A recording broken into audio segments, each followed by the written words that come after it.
مجھے پتا ہے کوٹ بہادر سے لے کر احمد پر سیال تک ہر ڈیلر کے پاس آپ بیٹھتے ہیں، بیٹھ کے آپ صرف بھتا لیتے اور گھر چلے جاتے ہیں۔ جتنے زمیندار بھائی یہاں کھڑے ہیں مجھے کوئی ایک بھی بتا دے کبھی کسی کی ڈیرے کے اوپر احمد شاہ نے زراعتی میٹنگ کی ہے؟ کبھی آپ کو بتایا ہے کہ فلاں دوائی استعمال کریں، جڑی بوٹیاں کس سے ختم ہوتی ہیں، کلر کیسے ختم ہوتا ہے؟ نہیں بتایا، اس پر ٹائم ہی نہیں لگ رہا۔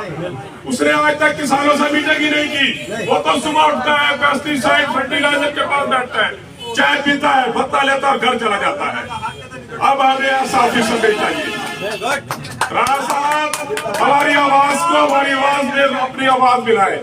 آپ کی M P S B C میں ہے کہ آپ ہمارے ساتھ کسانوں کا ساتھ دیں اور ان دونوں فرعونوں کو تحصیل بدر کریں۔ اگر نہ کیا گیا، نہ کیا گیا تو یقین کرے ہمیں نہ تھانوں کی پرواہ ہے، نہ کچہریوں کی پرواہ ہے، نہ کڑیوں کی پرواہ ہے۔ ہم انشاءاللہ اپنے سورسز سے ہمیں آپ کو مجبور کر دیں گے، اس گورنمنٹ کو مجبور کر دیں گے اور اس تحصیل ایسی کو ہم یہاں سے